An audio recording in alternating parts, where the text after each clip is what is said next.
Good morning, everybody. Good morning, Ashley. How are you doing this morning, dear? I hope you're having a wonderful, wonderful morning. Good morning, Ma. How are you, dear? I hope you are having a wonderful, wonderful Sunday morning. Morning. Good morning, Vicky. How are you? I hope you are having a wonderful, wonderful morning. What is up, Amber? How is your morning going? I hope you are having a wonderful, wonderful Sunday. Happy birthday to your uncle.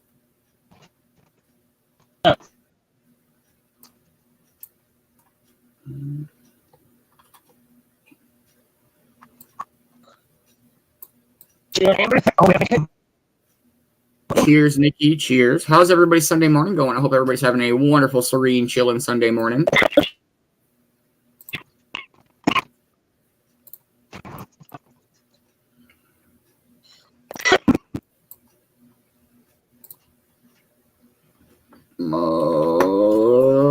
Cheers. What's everybody got going on today?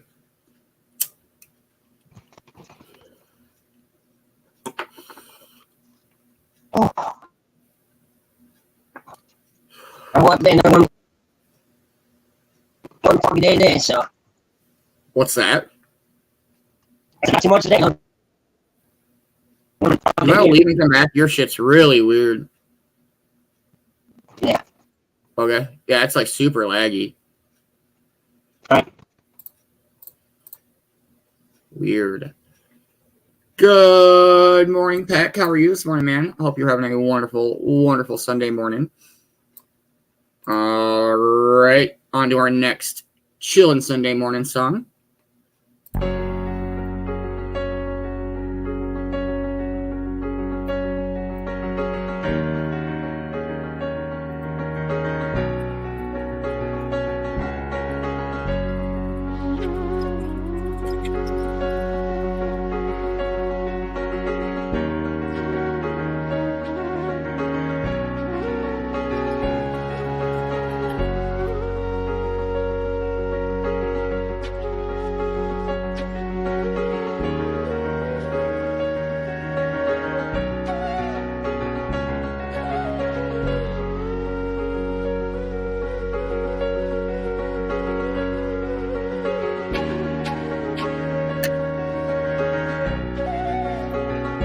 Good?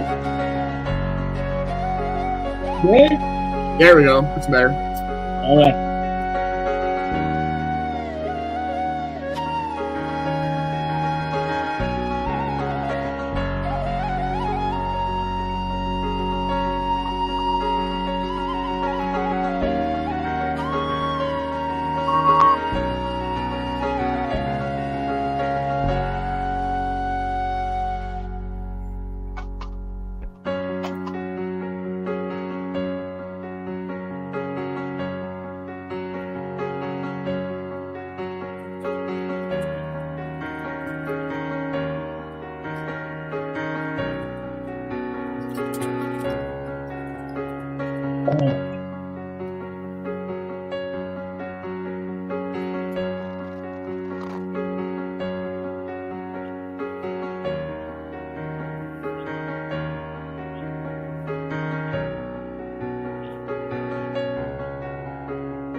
Man, I love a good piano flute combo.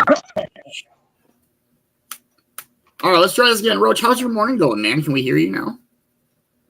Is that better now? A little bit. Jeez. Do you have like really bad signal or something this morning?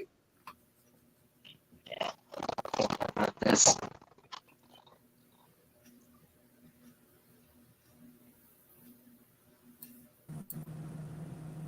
Good morning, Peck. How are you? I don't think it's his audio. He seems very it's very weird this morning. Yeah, his audio is being off, sort of. Yeah, it's like very laggy, and then it'll speed up to try to catch up, kind of like the morning speaker will do every once in a while. But like, it's very weird. Sometimes he cuts in and out because I know that like he gets really bad signal in the bank sometimes. Yeah. But it's really bad this morning. Good morning, Heather. How are you? I hope you're having a wonderful, wonderful morning. He seems to have better service whenever he's playing his game. That bank is weird, dude. It's like solid brick and then steel roof, and it's Yeah, it's weird that it works a lot better whenever he's playing his game. Good morning, everybody. Sunday fun day.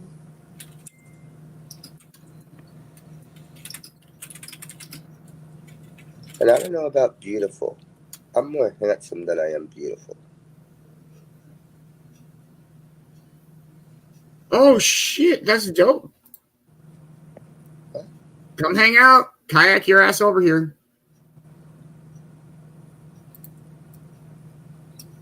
Yeah, Nikki, go see him. Go see him.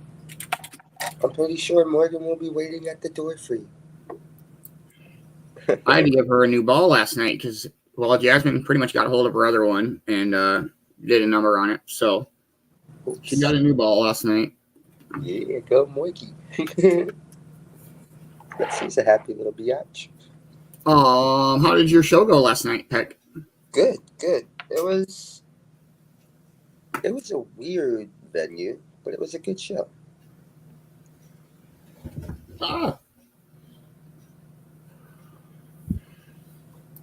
We had maybe like 120, 150 people there. That's not so bad. Yeah, it was a small outdoor little venue, but it was a good turnout. People were warm weather? Yes, warm weather. I figured, yeah. Yes, warm weather. The last show today, and then to La Casa. Very nice. That's awesome. Good morning, CJ. How are you this morning? I hope you are having a wonderful, wonderful chilling Sunday morning. What's up, CJ? All right. Cheers, everybody. On to our next chilling Sunday morning song.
Fridges. Man, that's a good one.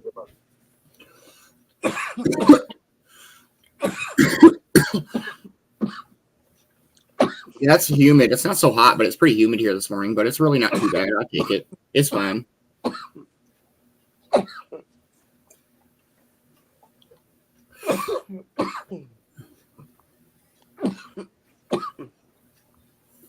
All right. It is a quarter after. We don't run commercials, but if you want to check out Europe's mystery Rig 3 boxes, they are fucking dope. I think he's only got a couple left in the Rig 3 box set, so definitely check them out. But there will always be more to come after that. I do have a raffle open on the Cove page with a dope ass Cove TV merch bag.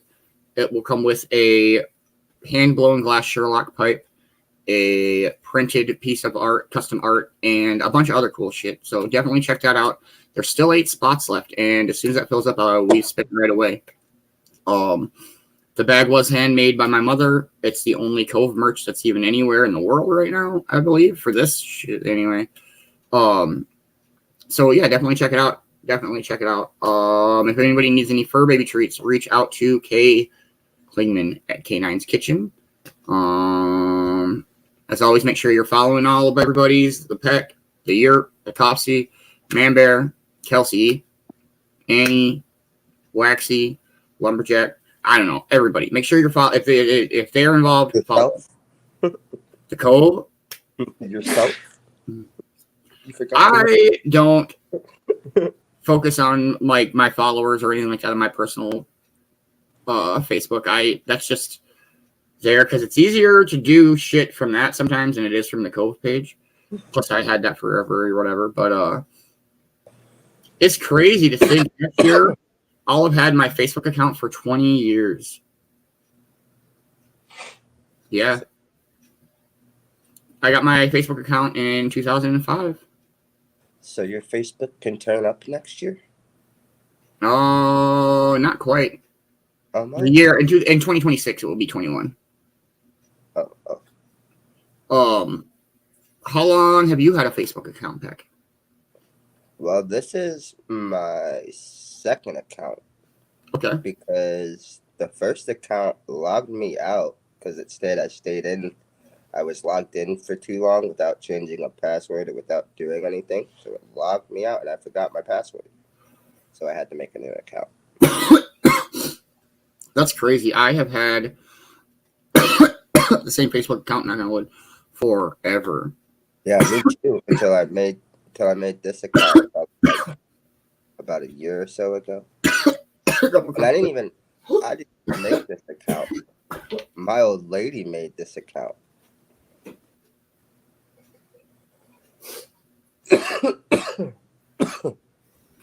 Man.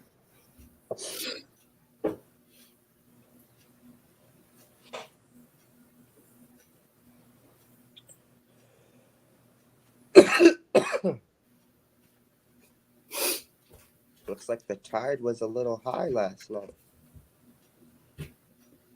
They're talking about a 7-foot storm surge hitting Miami today at some point in time. Only reason why I say that is because all the water that's up there on the top. Well, that probably could have been from a boat that went through. Okay. And then when the waves push up or whatever, it splashes up against the wall. Let me see if I can see if there was a big boat that went through. You can. Oh yeah, that's right. You got it live, so you can rewind and do whatever from right there. It sucks that that's 4 hours away from you, though. Yeah, I've been up there when I was younger, but see, that's why. If I were to live by the water, that's where I would be every morning. This is not live, so I cannot. Oh, what up, Austin? How are you, man? Oh man. Much love, man. Positive vibes. I got nothing, man. I hear you though. Snap. I got a whole $2 in my bank account. What? What's up, man? Hope you're having a wonderful Sunday morning. No, good vibes, man. You're in my thoughts for sure. Also,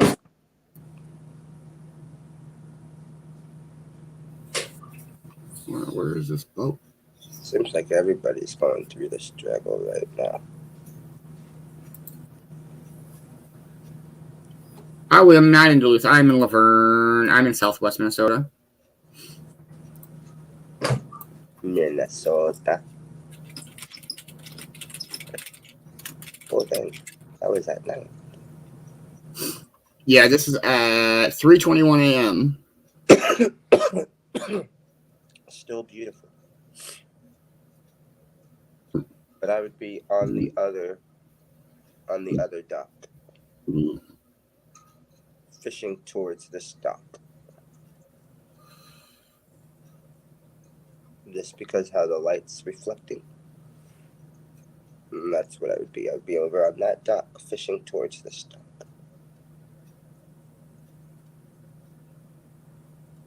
Just keep pushing forward, Austin, man. Yeah. You got this, bro. It'll get better someday. Maybe not today, but someday, dude. I don't know. I'm so sorry. What is up, Tag and Wayne, brother? How you doing this Sunday fun day morning, man? Oh boy, Tag and Wayne in the house. We just watching this boat go through. It shouldn't. I don't know. I think there's a horn. Yeah, Should it's be a going. horn. It's going. Big old Marge going through. Oh man, I dove pretty deep into Great Lakes shipwrecks yesterday. Yeah. I bet that happens a bunch. Lake Superior is so big that it will create its own weather patterns on that motherfucker, dude. Mm-hmm. It's one Say the Witch of November never gives up her dead.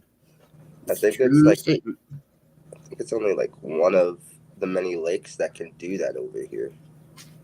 It's changed its weather pattern like it's nothing. Kind of almost like you're out on the ocean. Yeah, I mean, basically it is a mini ocean in itself. Did you see that thing that I sent you about Jacob's well? It was in this. I think so. It's like I just seen it like, cause my old lady and us like to go there from time to time, and like I knew about it, but I didn't know exactly how in depth like those divers and how much hard work they actually had to do to get through that first hole. Yeah, that's crazy. Oh shit! It's 4:22. Happy 420, everybody. Oh, my bad. Happy 420.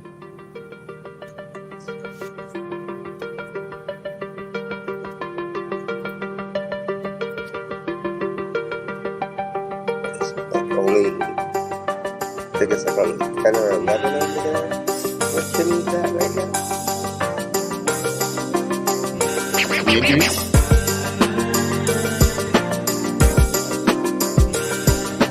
I'm still trying to get.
Cheers, everybody.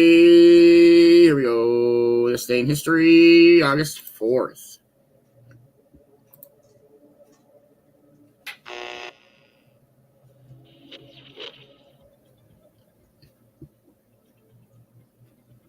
Hi there, and welcome to this day in history for August 4th.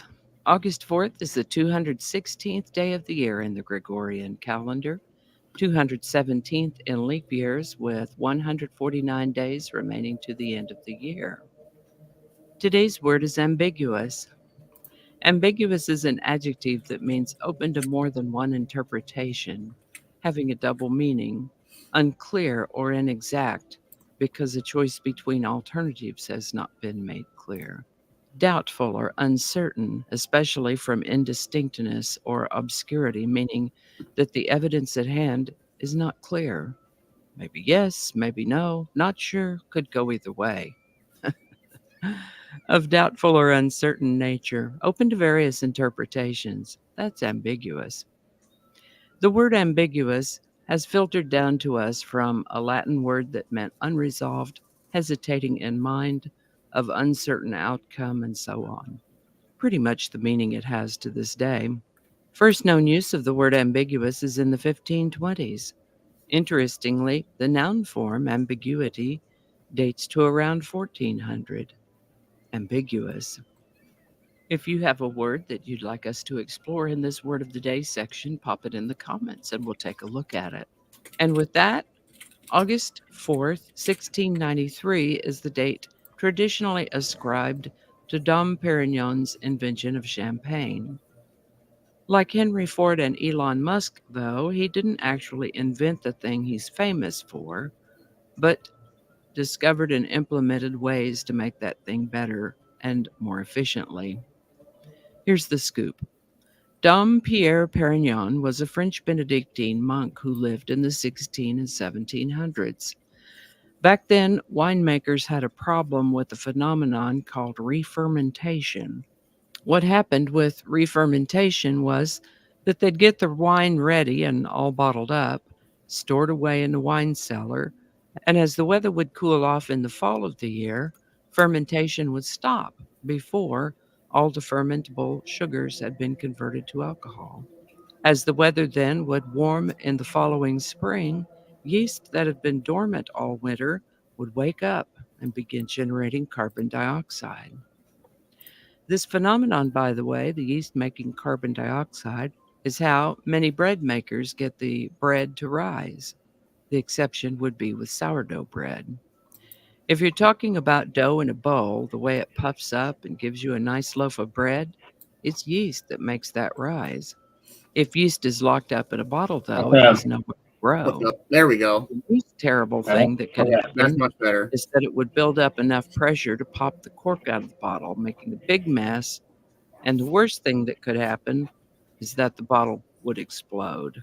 The concussion of one exploding bottle would disturb the bottles near it, and then they would explode, leading to a heartbreaking cascade of exploding bottles, losing your entire year of production. That's Damn. bad enough, but all that exploding glass is hazardous to workers in the area, expensive, dangerous, bad all the way around. Dom Perignon noticed that certain varieties of grapes, along with certain conditions, actions, and situations in the process of growing, harvesting, and processing the grapes, made re-fermentation more likely. Recognizing these factors, he established certain guidelines that were later codified into a set of winemaking rules, later published posthumously. Dom Perignon is sometimes thought to have invented champagne, but that isn't entirely accurate. What he did do was to figure out how to avoid some pretty serious problems in the winemaking process and innovated the techniques used to perfect sparkling wine. Sparkling wine, by the way, that is made of a blend of grapes from the Champagne region of France is called champagne. All that said, August 4th, 1693 is the date traditionally ascribed to Dom Perignon's invention of champagne, even though, well, you get the drift. The Saturday Evening Post was published for the first time on August 4th, 1821, as a weekly newspaper. Now, I don't usually report items that are quite this recent, but on August 4th, 2007, NASA launched its Phoenix spacecraft. Phoenix was an uncrewed space probe that landed on the surface of Mars the following spring. It remained operational on Mars for almost 6 months, gathering information about Mars. Phoenix wasn't the first run to Mars, though. There were 5 successful landings on Mars previously to Phoenix. One of the main goals of the Phoenix mission was to study the geological history of water on Mars. Not that kind, though. Now, before we move on to today's song, I'll leave a link in case you'd like to see what else I might have talked about in a previous episode for August 4th. Today's song is Vision of Love by Mariah Carey, number 1, August 1st, 1990. It was the lead single from her first album. In this song, you can hear her touch upon notes in what is called the whistle register. In fact, if you listen to it, it does almost sound like a whistle. It does sound like a whistle. And if you've ever heard any of 1990s Mariah Carey works, you'll recognize what I'm talking about. Yep. She also makes generous use of a technique called melisma, which is the singing of a single syllable of text while moving between several different notes in succession. Melisma may be referred to as vocal run, as compared to a syllabic technique wherein each syllable of text gets a single note. Her use of melisma reminds me of some of those beautiful gospel choirs you can hear. Alrighty, so that said, Vision of Love has been referred to as the Magna Carta of melisma, and has served as inspiration to subsequent artists and American Idol contestants. Vision of Love hit that golden number 1 spot on the Billboard Hot 100 on August 4th, 1990, and stayed there for 4 weeks. Vision of Love by Mariah Carey. Link in the description. And I think that's going to do it for us today. Thank you so much for watching. Consider subscribing if you haven't already. Feel free to share this video with a link in your email, messaging, or social media. If you enjoy this series, you can check out the playlist that contains these videos. I'll put a link to that in the description. That description lives on YouTube. So for other platforms, Yes, please go give Vicky Bowers a like, a subscribe, a share. I fucking learn something new every this day in history that we do, man. And I love it.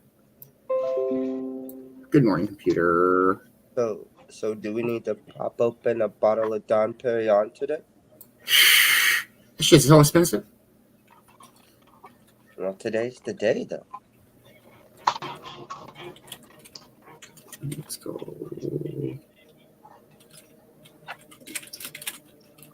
We need to pop it open in a rocket ship. Get alone at that. All right, Roach, I believe we can hear you now. How's your morning going, man? All right, can you hear me? At least? Yeah, hey, there we go. Fucking computers. Well, that's why I was like, sometimes it cuts in and out because it's just the fact that you live in the bank, and the bank is a brick shit box of service. Right.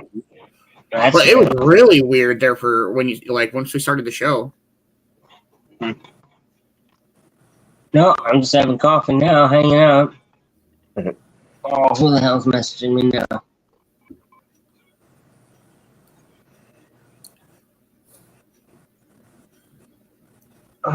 Fuck.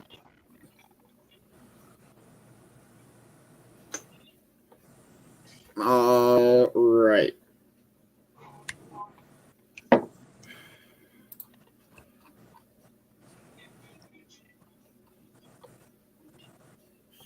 All right, let's play a song and then we'll go from there. We'll go morning speaker here after the song, probably. Motherfucker. Cheers, everybody. Much love. I hope everybody's having a wonderful, wonderful Sunday morning. Yeah, I just finished mine. Can't complain. Yeah, just drinking coffee and getting high. I ain't got no coffee, but I'm getting high. Oh, what the heck? That's not good, bro. What? The coffee part or the getting high part? The coffee part, man. I don't know. I don't really drink much coffee. Every morning, man. Because it just seems to go in and out of me like no other. Oh, I hear that. So But I try to stay away from coffee. Like when I'm at the house, I really don't drink much coffee unless me and the old lady stop at Starbucks. And that's more of a treat for her. So it's like, all right. right, I haven't had Starbucks in forever. And I drink iced coffee. Okay. Nope, it just goes from the pot into my cup and into my belly. Your lady fucking can drink coffee from day. That's because you don't leave the house. That's how mine was. I've got everything I need here. That's cheating right there. I'm sorry, but You said that's because you don't leave. I have no need to leave the Cove as long as I have coffee and weed. Well, how do you get that coffee and weed at your house? Well, I mean, I have to make, that. you know, I got to make supply runs every once in a while. Yeah. Well, some drop it off at the doorstep nowadays. We don't have any sort of like none of that delivery shit here. We don't have no Grubhub or Uber Eats or nothing like that in Laverne. Damn, you're really on the Cove. Yeah. Yeah. There's like, I don't there's like no when I Uber. say there's 50 people in this town. That's Like, that is not an exaggeration. No DoorDash, Grubhub, Uber Eats. Hell no. Good morning, Reaper. How are you this morning, man? I hope you're having a wonderful, wonderful morning. Morning. Kelsey is probably still sleeping. He sleeps in on the weekends. Yeah, like the building literally used to be a bank. Right. What, your house is a bank? Yeah, I have a vault and everything in my house. Yeah. Like, that's It's not a legit. lie when I said I was growing in a vault. That'd be my bedroom, legitly. It's not very big, and No. Do you see the size of me? true that. The vault would be my bedroom, and as for the rest of the bank, oh, we're gonna have fun up in that bitch.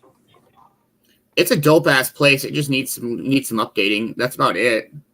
Yeah. That's with any type of bank or anything. For the old one. Yeah, that bank is gotta be one of the first buildings built in Kenneth. Oh, Roach, right. See, I live in a town called Laverne. Roach lives in a town called Kenneth, and we live about 10 miles from each other. Oh, so y'all can meet up whenever. Yeah, he comes to town all the time. Right. Yeah, I've known him since grade school. Pretty much. Fourth grade. Hey, true homies.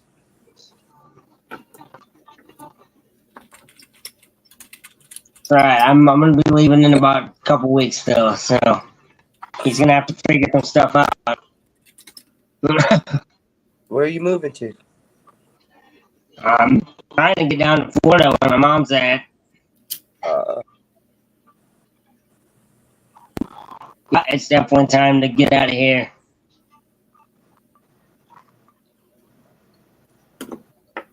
No more this cold winter shit. Right? All right, just deal with the hurricane. Yeah, this last winter wasn't really that bad, but like we get really bad winters. Yeah, but would you rather bad winters or would you rather harsh hurricanes? I'd rather deal with hurricanes. I remember growing up the one time we had snowsuits on for Halloween. Oh yeah, me and Roach met each other in 4th grade. And it's been history ever since. Hammer on you little beans. Absolutely. Good.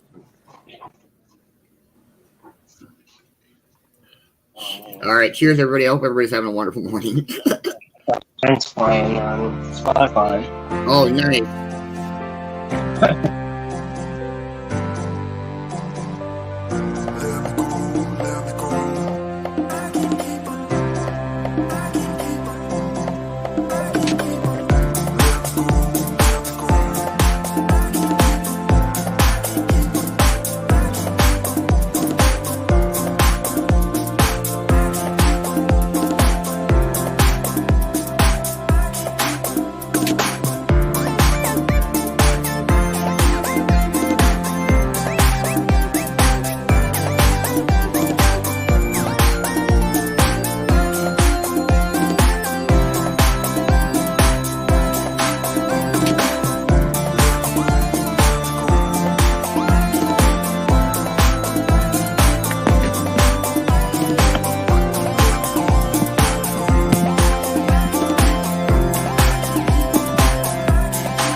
Roach, Mom wants to know, are you buying, are you selling or renting your house?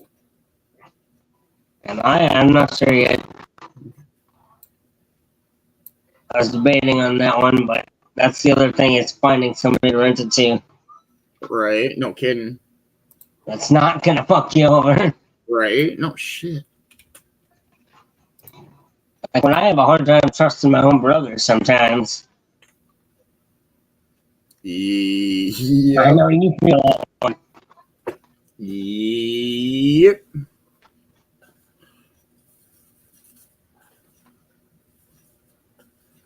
All right. My dad, wanted to stay here, but I can't. What is that? I said, I might have to stay here. Dang, it's fucking doing it again. Staying out of here. Is it doing it for you too, Peck? You're muted. I can't hear you, Peck. On how staticky he is? Yeah. Yeah, he's staticky. Yeah, I don't know. Say it again, Roach. I said, Yeah, that's so weird. That's in the point stand. That's crazy.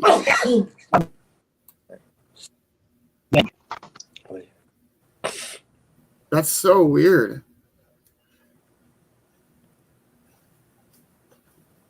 Maybe he just needs to go in the vault. Oh man, the vault pretty much like kills any cell phone signal. It's crazy. Let's see who messaged me. I don't know. It was fine for a while. Yeah, a little bit.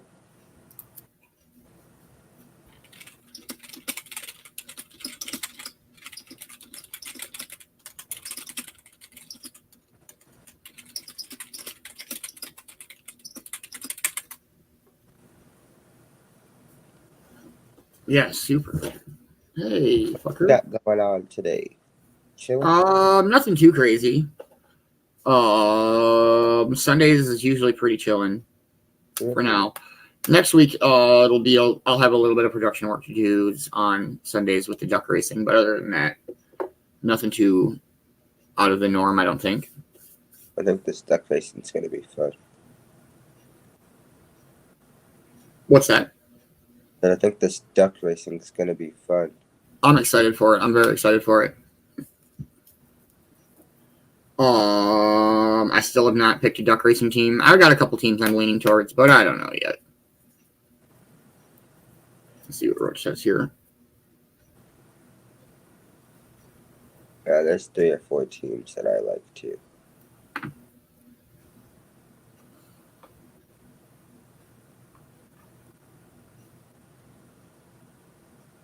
Let's see what Roach says here.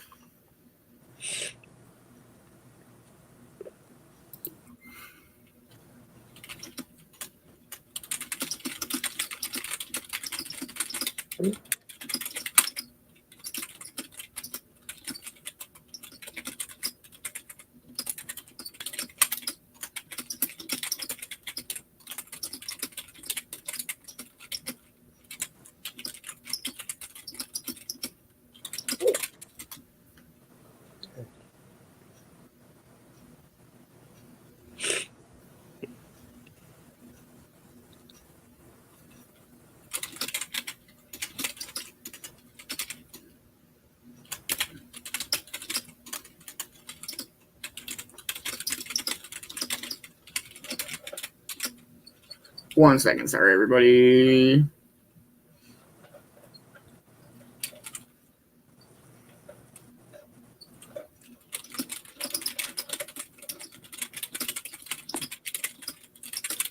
Good morning, Greg. How are you this morning?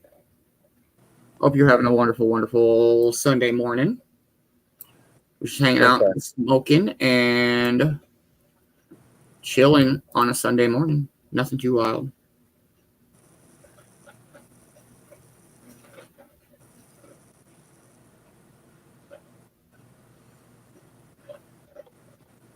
Let's see what happens here.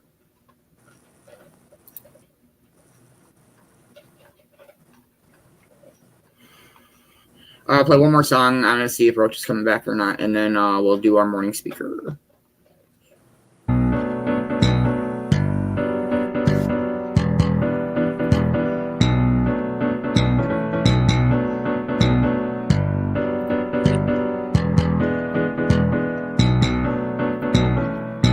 When all the hate surrounds us and we need something new, just tell me when it gets too much and I'll run away with you.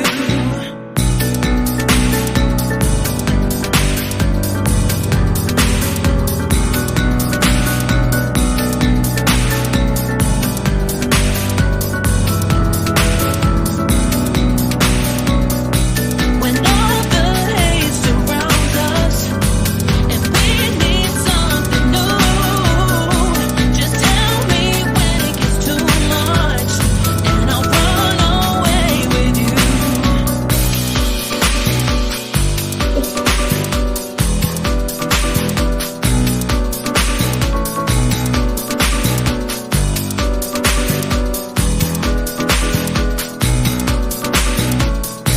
When all the hate surrounds us and we need something new, just tell me when it gets too much and I'll run away with you. Just tell me when it gets too much and I'll run away with you. And I'll run away with you. And I'll run away with you. Just tell me when it gets too much and I'll run away with you. And I'll run away with you. And I'll run away with you.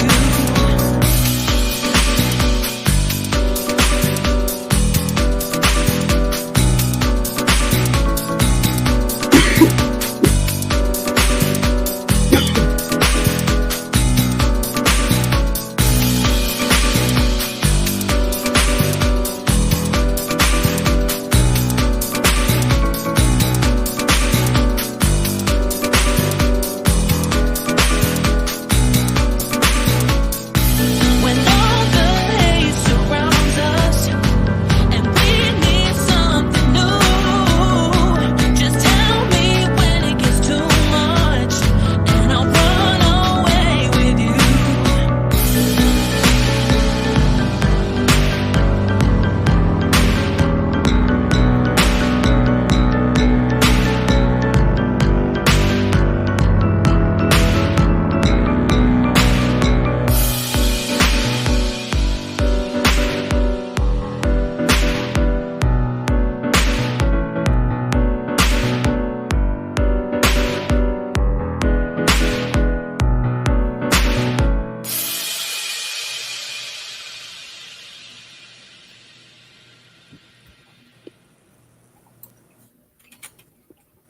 All right, everybody, let's do a Dr. K this morning.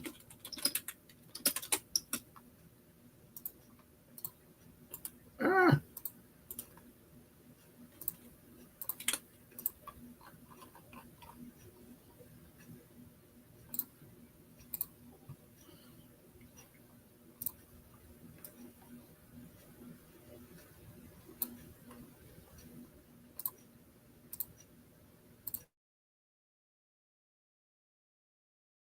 Today, we're going to talk about why doing nothing is the most important thing you can do.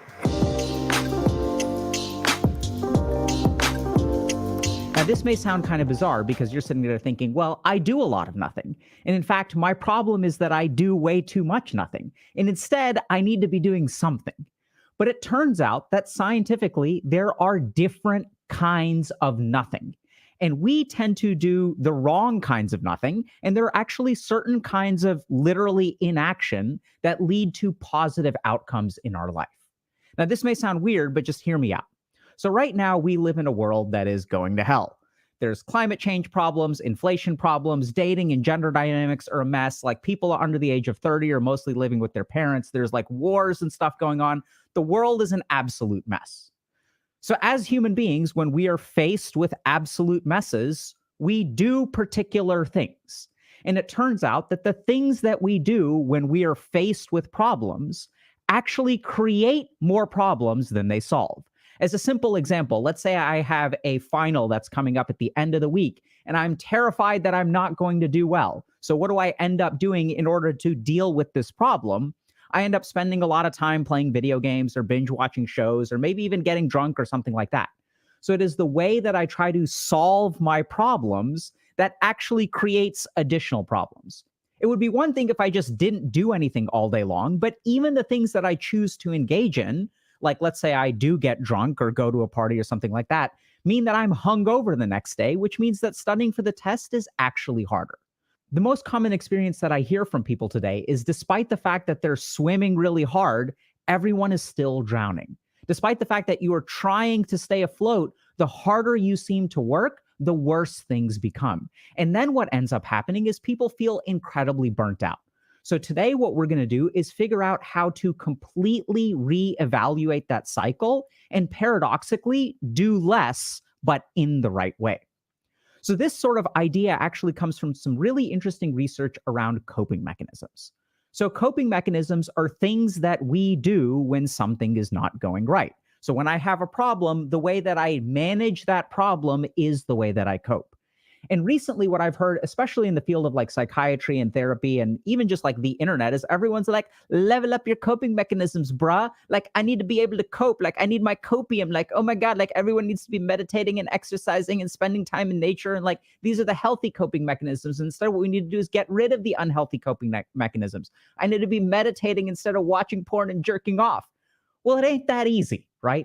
And so today, what we're actually going to teach you is a little bit better of a way to deal with your problems with actually doing less, because that's actually the most powerful coping mechanism. I know it sounds crazy, but hear me out.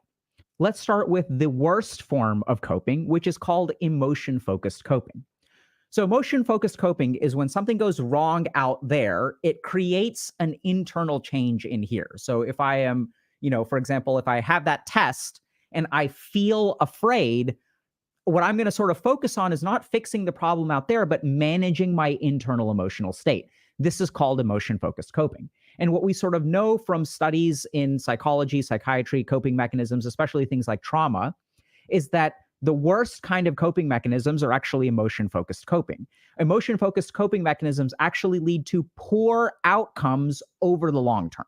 So what that means more practically is if I solve my problems, or if the way I deal with my problems, because I'm not really solving them, are to actually change my internal emotional state, that actually doesn't fix any problems and is going to lead to worse problems later on. So let's just think about this, right? So let's say I have a test I'm studying for, or supposed to be studying for, and instead I feel incredibly anxious and fearful that I'm not going to do well on the test. I really need an A. I really need an A. And what do I do with all of that fear and anxiety? I turn to something like video games or pornography or alcohol or marijuana or whatever, something to manage my internal emotional state. There are also other examples of this. So let's say you're in a relationship with someone who is very, very dependent on your emotional support. Or maybe you're the one who needs emotional support. And then anytime you feel negative emotions in here, your goal is to make those negative emotions go away. Now, this is a huge problem nowadays, especially with things like trigger warnings. Now, I'm not completely against trigger warnings. There's some evidence that they're a little bit harmful, but let's just understand this, okay? So what goes on with a trigger warning? What goes on with a trigger warning is you say something that makes me feel a particular way. We're not talking about hate speech or anything, but you say something, oh my God, you are talking about exercising, and that triggers my trauma about when I last went to the gym. So in this situation, what is this person doing? They're saying that you should stop doing what you're doing to try to control my internal emotional state. The worst problem here is that we are surrendering the power of our internal emotional state to other people.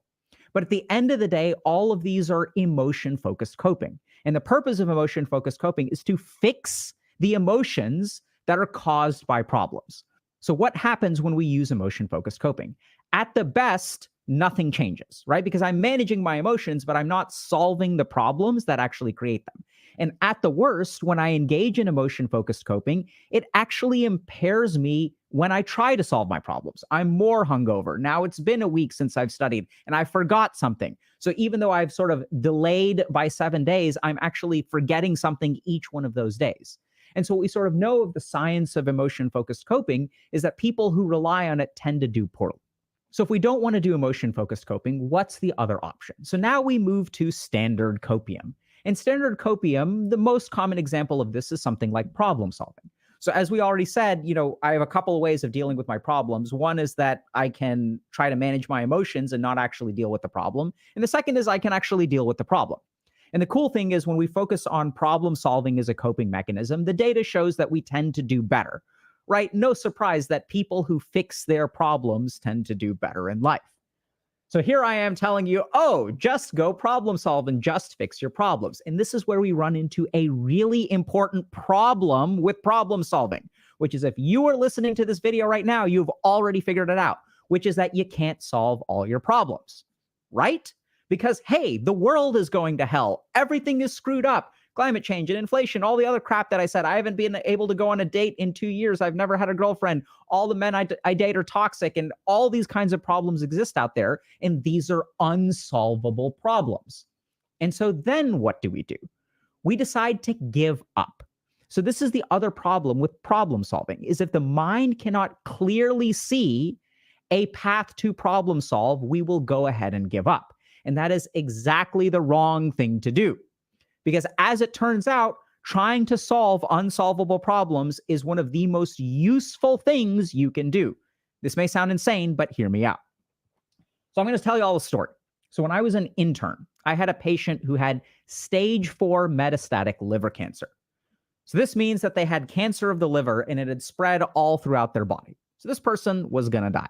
And his family would come in every day and they would be freaking out. We'd sort of explain to this person and his family what the diagnosis is. You've got maybe about a month to live, right? It's like one of these bad scenarios. And the family was like, since he's got liver cancer, so the liver is like up here and then it presses on the stomach. It metastasizes. So it's all in his abdomen and it's his intestines and stomach and stuff like that. So what is he doing? He's not eating. And then the family gets really, really bent out of shape about this. They're like, oh my God, he has to keep his strength up. He's not eating anything. You got to get him to eat. Like we're trying to get him to eat. He needs to eat. He needs to keep his strength up. And I'm sitting there in the back and I'm kind of thinking like, bruh, what are y'all talking about? Like strength ain't going to make a difference. The guy is like terminally ill with cancer. Like this isn't going to work. And so this was back when I was an intern, right? So this was before I became a psychiatrist. And I didn't realize at the time that we're missing out on something really, really important, which is that when we try to problem solve, there are two mechanisms actually at play. One is we're trying to solve the problem. And if we can fix our external circumstances, then we will sort of get better, right? Our lives will get better objectively because we fix something. But there's a second aspect to problem solving, which is incredibly important and has nothing to do with whether the problem gets solved or not.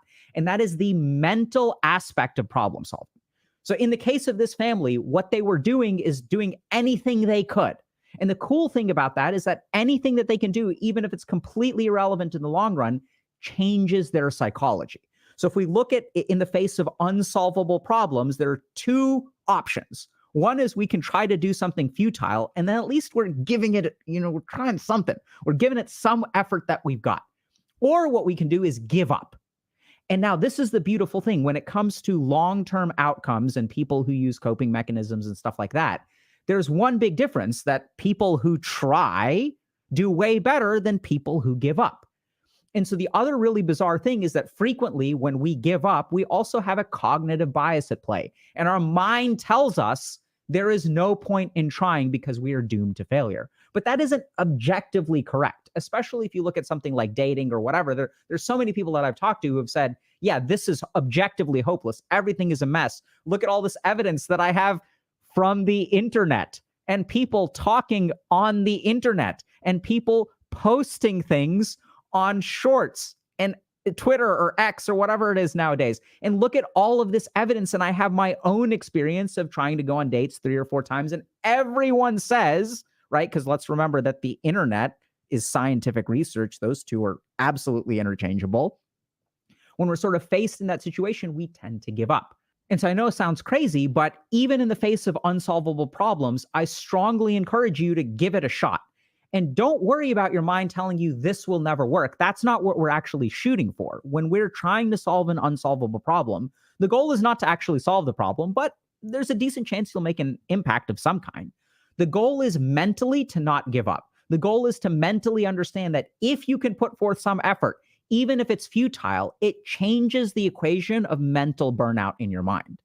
So this is kind of what Copium is all about. We absolutely want to try to solve our problems, but even in the face of unsolvable problems, you should still give it a shot.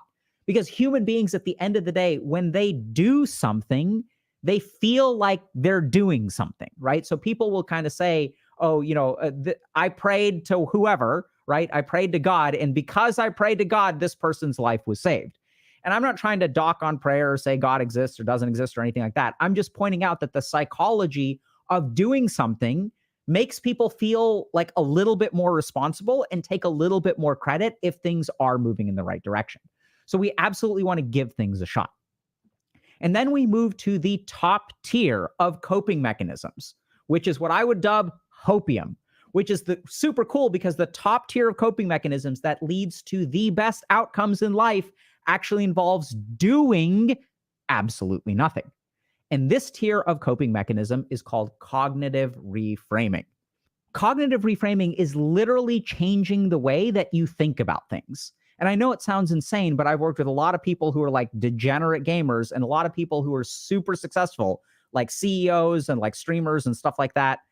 And what the really bizarre thing is that I don't think that there's a big difference between these two groups of people.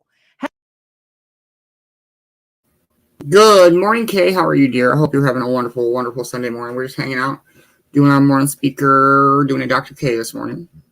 Hope you're having a wonderful morning.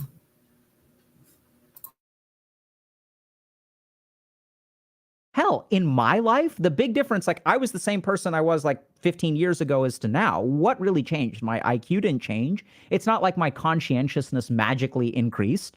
What changed was the way that I think about things, which is technically doing nothing. And so cognitive reframing is one of the most important tools that you can actually harness. So let's understand this a little bit better, okay? So you can take two different people who encounter the same scenario. Let's say they go through a breakup. And literally, we've done scientific studies on the way that people respond to breakups. And what we've found is that the way that they think determines their outcomes over time.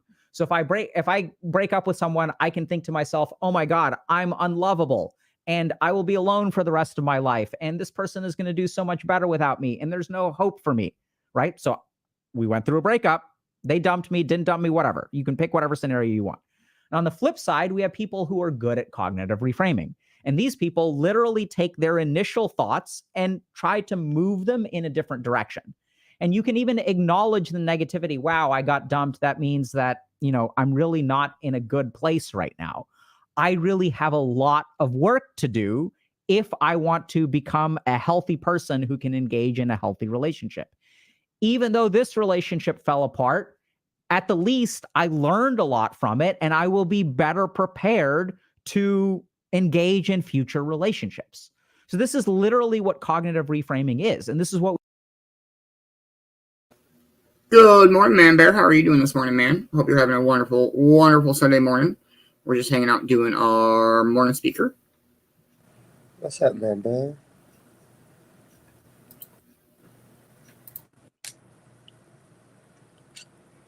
we do in psychotherapy is that we take people's default thoughts, and what we actually try to help them do is reframe to more helpful thoughts. And so it's not enough that I just tell y'all, hey, just start thinking differently, brah. So there's a particular process that I'm going to walk y'all through, like a quick rundown of how to cognitively reframe. Hey, just a quick note. A lot of people will ask us, what do I do next? And that's why we built Dr. K's Guide. It's a comprehensive resource that distills over 20 years of my experience, both as a monk and as a psychiatrist. And it's designed in a way that's tailored to fit your needs. So if you're interested in better understanding your mind and taking control of your life, check out the link below. So the first thing to do if you want to cognitively reframe is you want to write down whatever your initial thoughts are. So you're going to have all of these kinds of like negative thoughts that kind of come out and just write them down, right? And then ask yourself, this is kind of a degen technique, okay? Ask yourself, if you were a different human being, if you were a more resilient human being, if you were a better human being, if you were one of those people who's like good at life, right? Instead of you, what would they think about the situation? You know, those dumbasses that are trying to encourage you and get you back up and stuff like that. They're like, oh man, like think about the big picture. Like, what would they say? And what you're going to find is that there is an instinctive revulsion to that second column. What you're going to find is as you write things down, your mind will naturally react by countering those kinds of things. But here's the crazy thing. Just because your mind has a reaction doesn't mean that it's true. And so then what you want to do is notice that third reaction, right, which is the conflict between column 1 and column 2. Just how do you feel when you're trying to write down the second column and write those things down? This is absurd. This doesn't work for me. This works for other people, but is not going to apply in my case. You're going to recognize all these kinds of thoughts and just jot them down. Then take a deep breath and just ask yourself out of the second column, which is the hopeful column, right, which is the cognitive reframe column. Which of these things, because you can't accept all of them, but is there a single one that you can somewhat sort of accept, right? So you take these 5 things and which one is the least offensive, is the least incorrect, and just circle that one and just spend a little bit of time thinking about it. And then ask yourself, okay, why can I accept this one? After you pick your one, just ask yourself, okay, what is it about this one that makes it okay? Well, at the end of the day, like I know technically any breakup that I go through, I will have learned something. I'll have gotten better at breaking up. I'm managing my emotions. It's like pushing me to do a little bit better in this way, and this way, and this way. Good morning, Brother Sproy. I hope you're having a wonderful, wonderful Sunday morning, man. We're just hanging out doing our morning speaker.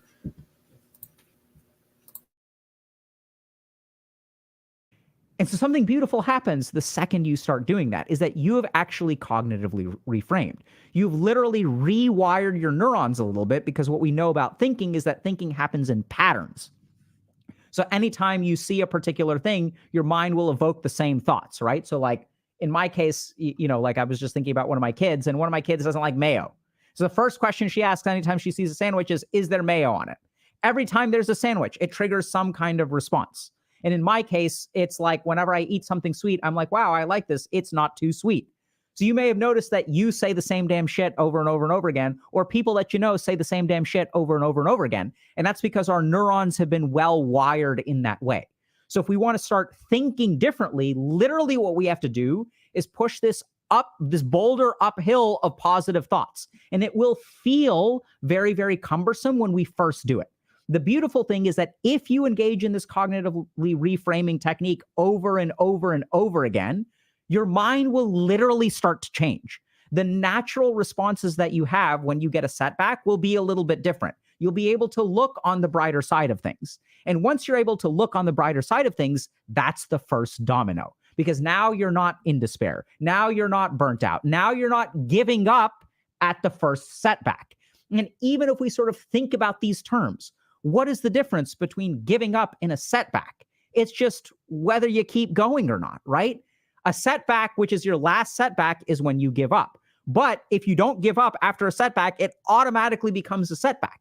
And so then the question you need to ask yourself is, what do you want your life to be? Do you want to be a person who gives up or has setbacks? And that's the big difference between a degen gamer and a CEO. One of them gives up and one of them has setbacks. So I know it sounds kind of crazy, but it turns out that a lot of what we do when we are faced with problems actually creates more problems. This is why doing nothing is actually everything. But there are different kinds of nothing. And the most important nothing that you can do is the nothing up here. The interesting thing is, if you really pay attention, most of y'all, when you say, I do nothing, you're not actually doing nothing. You're doing something, right? I have a test at the end of the week. Are you literally doing nothing? No, you start doing crap. You start doing dumb crap, right? You start watching TV, or you're on YouTube right now, procrastinating from doing the work that you're doing by watching this fucking video. This is not doing nothing. You are doing something. You are watching me right now. And that's the crazy thing. is that what we sort of found is that people who focus on doing something that makes them feel better, mopium or emotion-focused coping, or even problem solving, are not as Chad or Stacy as people who actually do a little bit less or do way less, but do that less in a very particular way, which is cognitively reframing and not giving up. This is normally the part of the video where I would say, now go out and do something. But actually, maybe you should do nothing.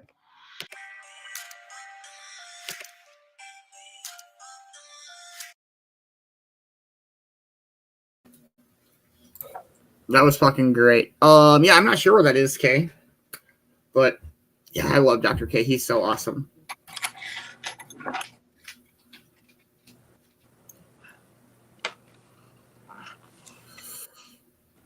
Yeah, sometimes, I don't know, the best thing you can do is just nothing.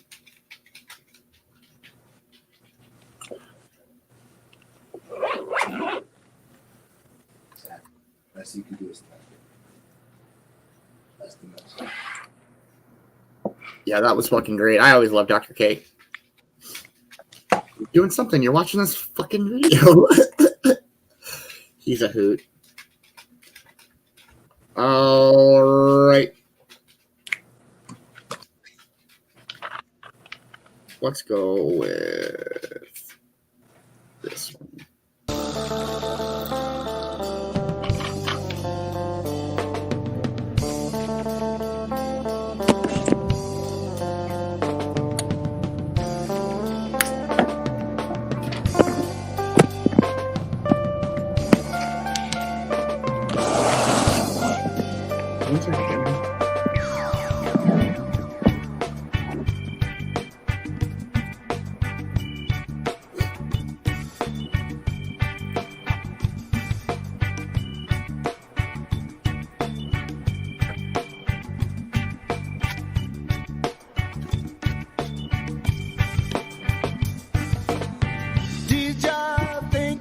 Thank you for your gifts of clarity. Now let us uplift and bring righteousness to the table so we can create the next fable.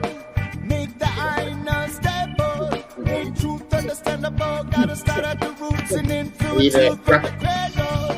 But wisdom is justified. Oh, good children. Oh, we are too deaf to listen. Oh, we are too deaf to listen. Oh, we are too deaf to listen. Oh, we are too deaf to listen. 'Cause we're bringing the love, bringing the love, bringing the love, bringing the love, bringing the love, bringing the love. Bringing the love, bringing the love.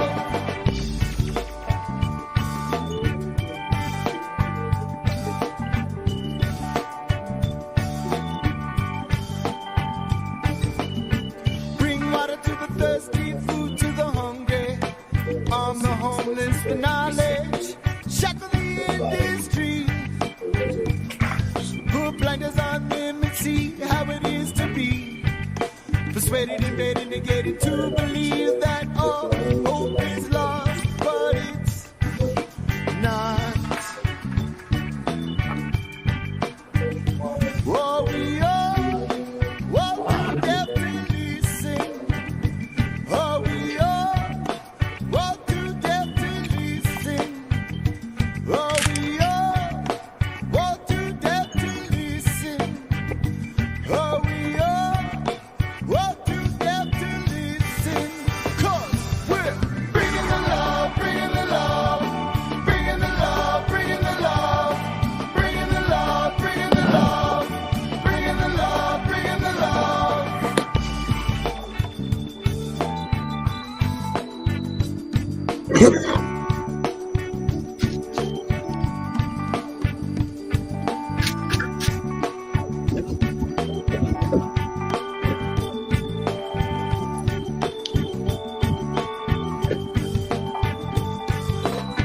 So I guess the moral of the story is this: just to not listen to all their bullshit.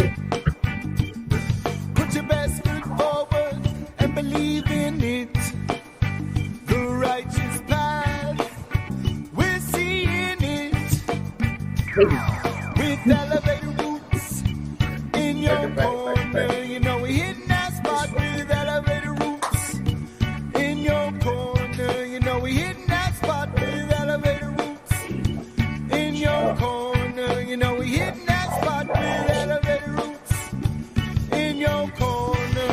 'Cause we're bringing the love, bringing the love, bringing the love, bringing the love, bringing the love, bringing the love, bringing the love, bringing the love, bringing the love, bringing the love, bringing the love, bringing the love, bringing the love, bringing the love, bringing the love, bringing the love tonight. Yeah.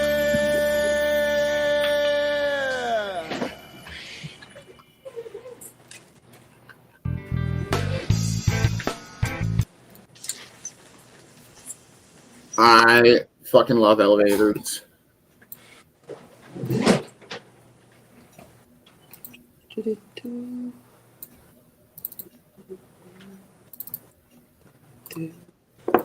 All right, let's watch a couple Brew Stews. Those are always good for a Sunday morning laugh.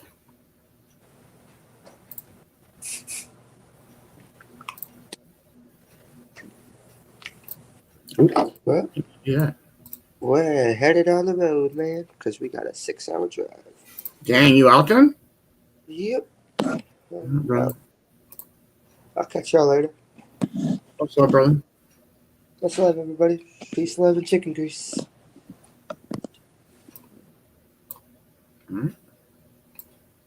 Ah. All right, so I guess it's that time of year again. My birthday has come and went, and here I am another year older. But this time it's different, because this time I turned 30. 30 years old? Jesus Christ, somebody get this geriatric some Metamucil. That's right, I'm 30. I'm old now. I can officially go around telling kids stories about the olden times. Back in my day, we only had 151 Pokemon. And if we wanted to go on the internet, we had to use dial-up. What's dial-up, Grandpa? I don't want to talk about it. Now, I have to admit that I'm a little pessimistic when it comes to my birthday these days. I don't get all excited like when I was a kid. My God, I'm 10 years old now. I have this here holographic Charizard. I have the world by its ass. But maybe I'm just being a big wussy crybaby. Maybe I just need to be a little bit more optimistic. My God, I'm 30 years old now. I still have this holographic Charizard. That means I still have the world by its ass. After all, it's not like I'm super old like some people. Yeah, what are you complaining about? Wait till you get into your 70s, where every time you take a piss, it feels like a goddamn colony of fire ants is tap dancing through your urethra. But you know what? It's my party, and I'll cry if I want to. And if I want to sit in the dark by myself and contemplate my own mortality for my 30th birthday, then by God, I'm gonna do it. But luckily, instead, that wonderful wife of mine decided to plan a surprise 2-day trip on my birthday. And that trip was to Mackinac City up in Michigan. And if you're not familiar with Mackinac City, they have a bridge, they have an island, and they have about 9,000 different fudge shops for your fat ass to try. Now, the hotel we were staying at was right on the beach, which meant there was roughly 4,000 seagulls hanging outside of our back door. Like Home Alone 2 in this bitch. But there was this one fat seagull that stood out from the rest of them, and his name was Derek. I know his name was Derek because I named him Derek. Derek the Seagull. And Derek's ass was the alpha male of all the seagulls. And any food that was coming his way was all his. He's attacking everybody. That's his territory. He's a fucking maniac. Look at him go. So I'm out on the beach feeding Derek's fat ass some leftover pizza that I had, and everything's going fine until all the other seagulls get pissed off because they're not getting any. So what do they decide to do? Well, they decide to shit on my head. That's what they decide to do. Is that shit? Did a bird just shit on me? Oh, now there's bird shit on my hand. God damn it. All right, so maybe not a great start to the Mackinac trip, but it gets better. The next day, we decide to go to Mackinac Island. And since we've never been there before, our dumbasses think that there's a bridge that you can just drive across. We're Googling driving directions and shit. Well, this can't be right. It says here we have to drive a fucking submarine 4 miles through Lake Huron. Oh, wait a minute, there's a ferry. You're supposed to take a fucking boat across. We're stupid. So we take this ferry out to Mackinac Island, and everything's going fine. That is, until we notice that there's a lady sitting by us that's breastfeeding a very, very large child. Oh my God, don't look now, but I think there's a lady breastfeeding a fucking 9-year-old. There's a what? Oh my God, what the hell? Now, I don't have a problem with breastfeeding in public, but this shit looked like a midget trying to get to second base, for Christ's sake. What the hell are you staring at? I'm on my lunch break. So needless to say, we get the hell off the ferry as fast as we can. You want to get a beer? Yeah, I think I need a beer after seeing that shit. So we go to a local brewery on the island, and like all breweries, they have a bunch of weird beers that you can try. Ooh, this one tastes like a peanut butter sandwich. Oh, God, this one tastes like a fucking Duracell battery. What the hell? We look over to the table next to us, and guess who we see? That's right, it's Milky and her son. The kid still got a fucking milk mustache still on his lip and shit. Okay then, time to leave. I'm not sticking around to watch this kid have dessert. Let's go. So now we decide to rent mountain bikes to ride around the island. The only problem was that my bike was messed up, and the gears would change all willy-nilly by themselves. So now I'm riding around the island looking like a drunk guy that doesn't know how to work a 10-speed. Wow, that guy must be wasted. Yeah, I wonder how many Duracell battery beers he had. Jesus Christ. So we go riding around Mackinac Island with my bike that's possessed by the devil, and I have to say that Mackinac Island is pretty as hell. The water's all crystal clear. This shit looks like a goddamn Bob Ross painting. You see, I'm used to the dirty-ass Maumee River, where the water looks like chocolate milk and smells like dead people. But out here, it was like riding through a goddamn Lisa Frank folder. Holy hell, look at that unicorn on that path made out of rainbows. So after spending all day on Mackinac's made-up fairy tale island, we take the last ferry back to the mainland. And this is where we go to our final stop of the trip, a dark sky park. You see, prior to the trip, my wife got me a telescope because, well, you know, I'm a big nerd, and I like to look at planets and shit. And a dark sky park is the best place to use a telescope because, well, it's dark. You can actually see shit up in the sky. It's not like your backyard back in the city, where if you look up, you just see 2 dots and a fucking McDonald's sign. So I'm out there with this telescope. I'm trying to pretend to know what the hell I'm doing in front of the other people that actually do know what the hell they're doing. Everything was fine until it came time to leave the park, because now I have to disassemble a whole goddamn Newtonian telescope in the pitch black. I mean, I brought a lantern with me to help me see, but you can't use any white light because, well, it's a dark sky park. No lights are allowed. So there I am, Helen Kellering this thing back in the bag, but all of a sudden, my lantern goes off. Now I got light shooting in every direction. Might as well been a fucking flashbang going off. And of course, this lantern wasn't an ordinary lantern. I had to get the 1,000 lumens holy shit lantern. This thing looked like a fucking bat signal in the sky, for Christ's sake. Hey, you stupid idiot! We're trying to look at planets and shit. And that right there is how we concluded our little trip to Mackinac City, by pissing off a bunch of nerds in the dark. So special thanks to my wonderful wife for making my transition into my 30s as least depressing as possible. And if you're looking for a good time, check out Mackinac City, home of Derek the Seagull, the Duracell battery beer, and last but not least, the milk mustache of Mackinac Island. I fucking love Bruce Stews.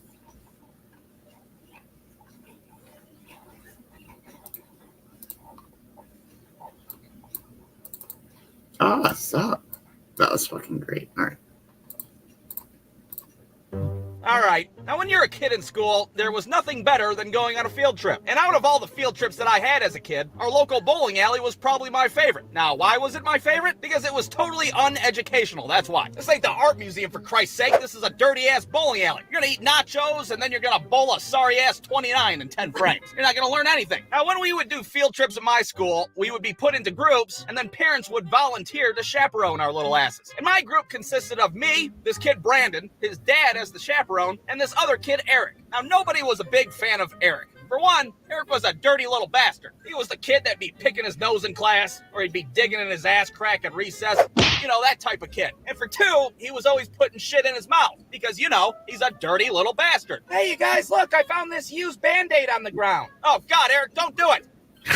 Oh, sick. God damn it, Eric. You're going to get bacterial meningitis or some shit. What the hell's the matter with you? So needless to say, taking Eric to a dirty-ass bowling alley probably wasn't the best idea. But off we go into Brandon's dad's car. And I have to say, Brandon's dad was not the best chaperone. We're in the back seat, no seatbelts on and shit. His dad's telling us stories about shit that you probably shouldn't be telling a bunch of 9-year-olds. Yeah, last time I was at this bowling alley, I got my second DUI and I went to jail for 6 months. Of course, I had a hooker in my car at the time, so that sure as hell didn't help. So we pull up to this bowling alley that's smack dab in the hood. There's like crackheads on the sidewalk and shit. Hey, do you guys have any bourbon or barbiturates? Nope, just these small children. You want one of them? I'm just kidding. Seriously, don't tell your teacher I said that. So there we are, a bunch of children at a dirty-ass bowling alley. There's nothing but a bunch of old fat dudes there smoking cigarettes.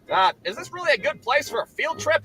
Probably not, but your parents signed the permission slip, didn't they? Meanwhile, Eric's over there smelling his bowling shoes. Oh, these things smell like fucking Cheetos. Oh, and they taste like them, too. Now, I don't know if you've ever went bowling with a bunch of 9-year-olds before, but it's absolute chaos to say the least. You got kids hurling 14-pound bowling balls at the floor and shit. Oh, yeah, can the little asshole on lane 6 stop hucking bowling balls like it's a fucking shot put? You gotta break the goddamn bowling alley. What the hell's the matter with you? We're putting fake names into the computer and shit. Whose turn is it? Well, let's take a look here. It looks like it's, Hugh Janus. Hugh Janus? Is there a Hugh Janus here? Yeah, lane 6, can you stop stop shouting about your giant asshole, please? You're freaking out the whole goddamn bowling alley. What the hell's the matter with you? So after a couple of hours of haphazard bowling and ingesting secondhand smoke, it was time to leave. The only problem was nobody knows where the hell Eric is. Where's little Eric at? Who? Eric, the other kid in your group? Oh, how the hell should I know? Because you're responsible for him. What are you talking about? Oh, yeah, that's right. Shit. Well, I guess I dropped the ball there. Are you drinking a beer right now? Well, yeah, I'm at a bowling alley. What am I supposed to do? Hey, that's probably when he went missing, was when I was getting this beer at the bar. So now my teacher's freaking out. She's running all over the place looking for Eric's dumbass. Hey, crackheads, you didn't steal one of my kids, did you? Yeah, I'll take another beer over here. Oh, yeah, you didn't have to see a kid named Hugh Janus around here, did you? So after 20 minutes of scouring the bowling alley, we finally find Eric in the game room. And being the dirty little bastard that he is, he's got something in his mouth. What is it that's in his mouth? Well, I'll tell you. A bunch of fucking quarters. Ah, sick, he had a bunch of quarters in his mouth. He's like a shitty piggy bank. The look on my teacher's face, she didn't even know what the hell to say. Eric, what the fuck? I was washing them with my mouth so I could make them shiny and clean. Eric, you're gonna get bacterial meningitis or some shit. All right, that's enough bowling for one day. Everybody, get out. And that was the end of our field trip. So maybe I was wrong about the bowling alley. Maybe it was more educational than I thought. After all, I learned a lot that day. Things like DUIs and hookers are bad for you. And that bowling shoes can taste like Cheetos. And I learned a great way to make my loose change shiny and clean. Hey kid, you got any spare change I can have? Ah, sick, what the fuck?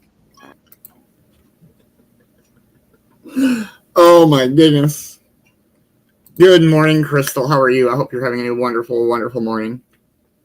I love Bruce Stews. They're so fucking funny.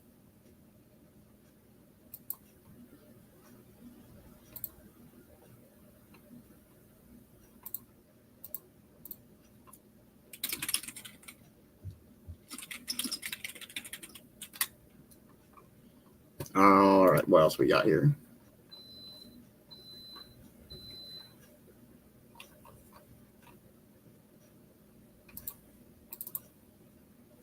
All right, so it's Halloween time now, which means it's also pumpkin patch time. It's time to go get a pumpkin, carve it up nice and scary, and put it outside for all the little trick-or-treaters to see. Mommy, that witch pumpkin sure is scary. Don't look at it, little Susie. Legend has it that she eats little children and gets DWIs. Now, when I was a kid, I would always go to the pumpkin patch with my friend David, and it was a pretty good time. His mom would take us and let us run amok, while she would go get hot apple cider and look at dumbass decorations. You know, mom shit. So off we go to the pumpkin patch, and on this year in particular is a little different, because this year we brought our friend Michael along. And Michael is an idiot, which I've said many a cartoon. His ass doesn't know how to pick out a good pumpkin. It's a big deal when you're a kid. You gotta get the perfect pumpkin. My God, it's perfectly round, it's the correct shade of orange, and it's smoother than the bare ass of a 9-month-old. I'll take it. Meanwhile, you got Michael over there. Check out this weird looking pumpkin. Doesn't it kind of look like a dragon? Michael, that is a goddamn squash, you idiot. And it looks more like a goddamn penis than dragon. So there we are, we got our pumpkins. We're walking around the pumpkin patch with Michael's dick-shaped squash. Look, I got a dragon. Blah, blah, blah, blah. Hey, check it out. That kid's waving around a fucking sex toy. Oh, this pumpkin patch is really going to shit. Now, this pumpkin patch, there was a few other things to do besides picking out pumpkins, but it wasn't really anything special. I mean, they try to spice everything up to make it sound really fun and exciting. You guys want to go on the super amazing, one-of-a-kind, jaw-dropping, holy shit hayride? Yeah, that sounds sweet. Let's do it. Wow, whoopee. They'd have like one rickety-ass carnival ride that was super haphazard and dangerous as hell. You kids want to ride on the fireball? Why do you call it the fireball? Oh, because last year it caught on fire and murdered a whole school field trip. Oh, okay, sounds like fun. But the one decent thing that this pumpkin patch had to be the corn maze. And this corn maze was huge. This ain't no back of the cereal box bullshit maze you can figure out in 9 seconds. No, this was a giant fucking hedge maze from The Shining type deal. You guys want to go on the super duper mega monster holy hell corn maze? What the hell, a corn maze? Why the fuck would you want to get lost on purpose? Well, what else are we gonna do? Go on the fireball again? No. I'm not trying to break my pelvis on the goddamn fireball. All right, let's go ahead and do the stupid corn maze then. So we walk in there, and at first it's kind of fun. I guess it's not too bad. It's kind of neat. But then 20 minutes later go by, and you're like, get me the fuck out of here. Who the hell decided to get lost on purpose? What a bad idea this was. So now we're running out of time. David's mom's already at the checkout buying our pumpkins. Why, that's a very well-endowed squash you have there, ma'am. Thank you. So at this point, we're not even having fun anymore. Fuck this. Let's just keep going left. If we keep going left, we'll get out of here. Michael, you idiot. If you go left 3 times, you'll just end up at the same spot you were just at. Why don't you just let your Christopher Columbus ass leave it to me? So now we've been stuck in this corn maze for a goddamn eternity. Who knows how long it was? 20, maybe 30 fucking minutes? Who knows? A long ass time for being in a goddamn corn maze, that's for sure. Also, we got Michael starting to freak out. Oh my god, this is just like the Blair Witch Project. We're gonna die in these goddamn woods. You got a map? Where's the map at? Did you kick the map in the river? We're all gonna fucking die. Michael, calm down. Jesus, it's about survival at this point. We've been in here 30 minutes. Starvation's gonna kick in at any minute. Somebody has to volunteer to get eaten. Ready? 1, 2, 3. Not it. Not it. Not it. Oh, god damn it. Look, if we would have just kept going left, nobody would have to be eaten. To hell with you guys. I'm going out on my own. So Michael takes off on his own, all set with his go left only approach. Wow, he's such an idiot. Have fun going in circles, you stupid idiot. So now we're down to the 2 of us. And if we don't get out of here quick, David's mom's going to start freaking out. We're going to have our faces on milk cartons and shit. So we continue walking around, wandering around aimlessly like a couple of idiots. I wonder if Michael made it out yet. Oh, don't be ridiculous. Michael's ass is probably dead by now. We just have to stay focused. Eventually, we reach the point where we're not going to be able to figure out this goddamn corn maze. So what do we decide to do? Well, we cheat is what we do. We keep looking over the goddamn corn stalks to try to figure out where the fuck we are in life, try to get a general idea of which direction to head in. Oh, I think we're almost out of here. I can see the fireball murdering children left and right. So finally, we get out of this godforsaken corn maze. We stumble outside of the exit, except it wasn't really the exit. It was the goddamn entrance. Holy hell, we just walked around this stupid-ass corn maze all for nothing. To make matters worse, Michael's already out there waiting for us with his goddamn wiener squash. Motherfucker just kept going left and got out of there. Yeah, I told you it worked. Who looks like the stupid idiot now? Hey, kid, drop that fucking sex toy. You're scaring the children. Yeah, I didn't say dumbass is missing. That's fucking awesome.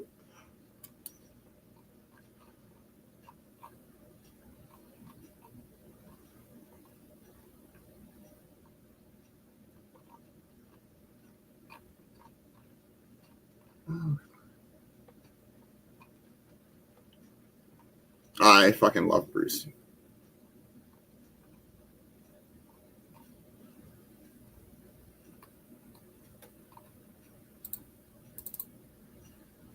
All right. So, well, this story's pretty embarrassing, but I'm going to tell it anyways. And it's a story about the One Chip Challenge. And for those of you that don't know what the One Chip Challenge is, well, it's a single tortilla chip that's supposed to be the spiciest, most hottest tortilla chip in the world. Now, I didn't know anything about it until my wife brought it home from the store one day. Hey, I bought this spicy tortilla chip at Circle K for $9. Isn't that funny? What? You spent $9 on a single tortilla chip? No, that's not funny. What are you, nuts? I gotta say, this thing is a little intimidating to look at. I mean, it's packaged in a box that's shaped like a coffin. It's not very promising. But how bad can it be? I mean, I can handle spicy food pretty well. I mean, besides that time I had that extraordinarily hot jalapeno popper at Frickers that one time, and I had to excuse myself from the table before I cried in front of my wife. But that was a different story, all right? This is just a single tortilla chip we're talking about. But then one of our friends came over later that day, and he seen it on the counter and was like, whoa, is that the One Chip Challenge? Who's the fucking idiot that's about to eat that?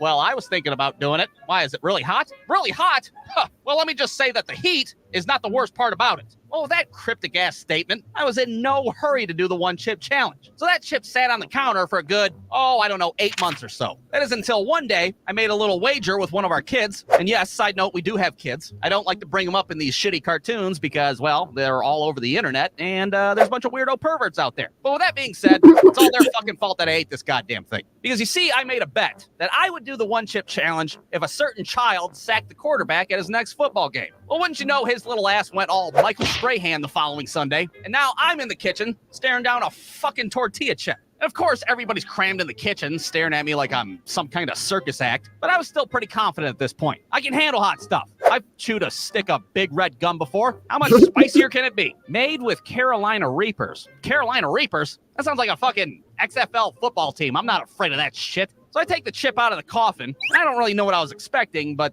well, this thing looks like a dried-up triangular dog turd. And to prove it, here's a video of me eating it. And to my surprise, it fucking tastes like a triangular dried-up dog turd. It is the nastiest thing I've ever tasted in my life. It was so bad, I felt like they should have had a warning on the box like, caution, this thing tastes like the roof of somebody's asshole. So like 15 seconds go by, and I have no heat whatsoever. I start thinking, maybe I got a dud. Maybe it's expired. Did I wait too long? What the hell happened? And just when I thought that,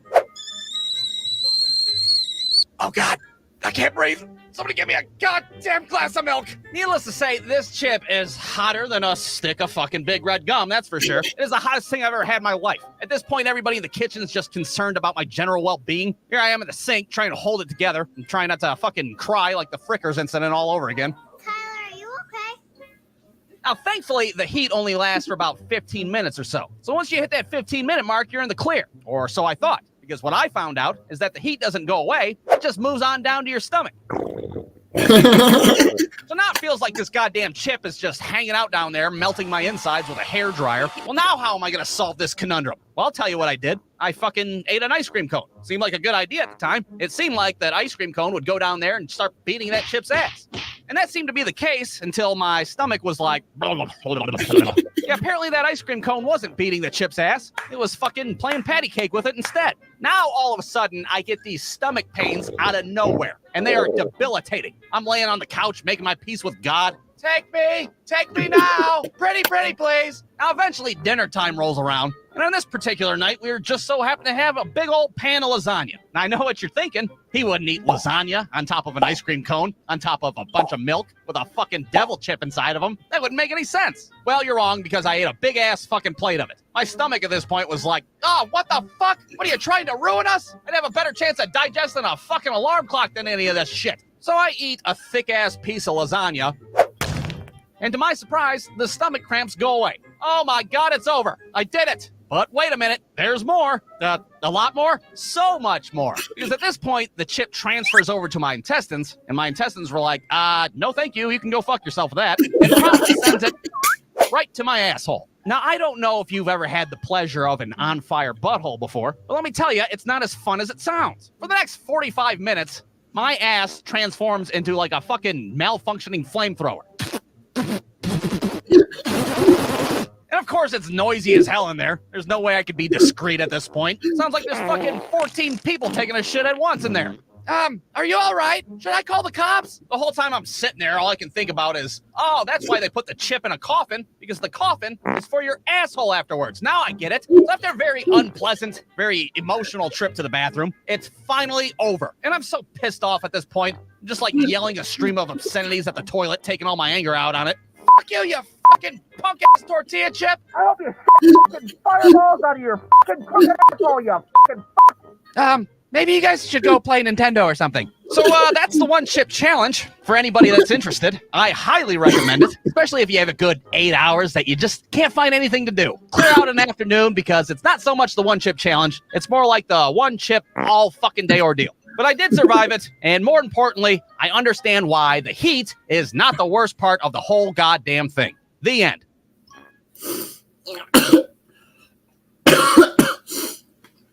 Oh my goodness, his shit is so fucking funny.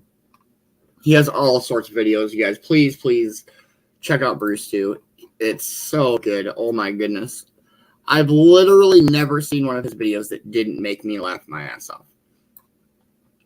Oh man, that is so good.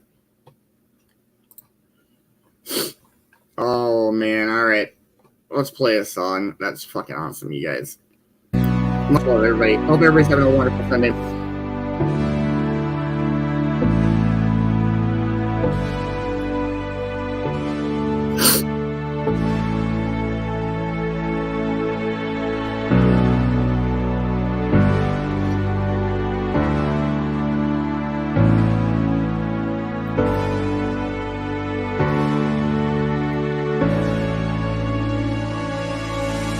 I'm never ever on my own.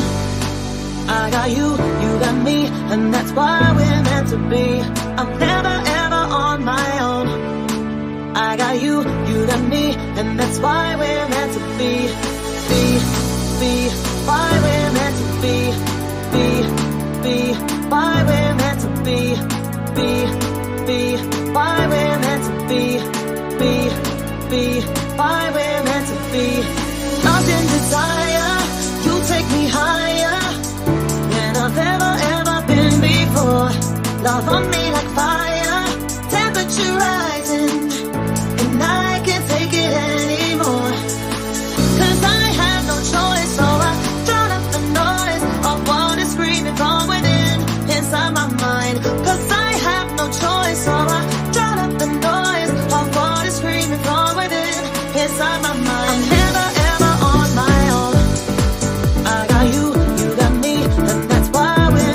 be.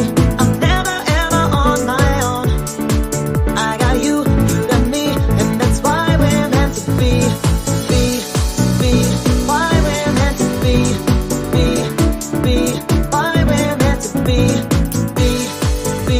Why we're meant to be. Why we're meant to be. Lost in desire, you take me higher than I've ever been before. Love on me like fire, temperature rising, and I can't take it anymore. 'Cause I had no choice, so I drowned out the noise of what is screaming from within, inside my mind. 'Cause I had no choice, so I drowned out the noise of what is screaming from within, inside my mind. I'm never ever on my own.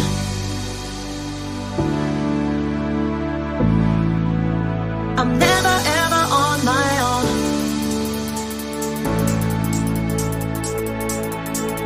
I'm never ever on my own.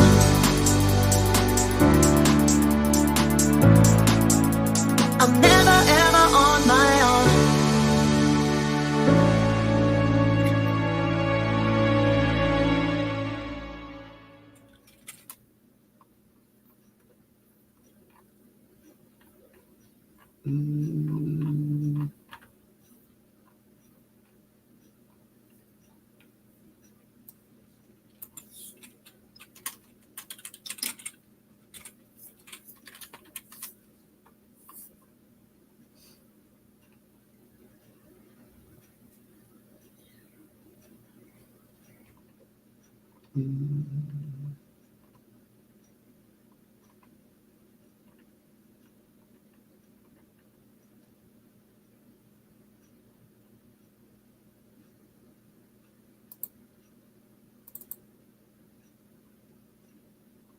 All right. Let's try this.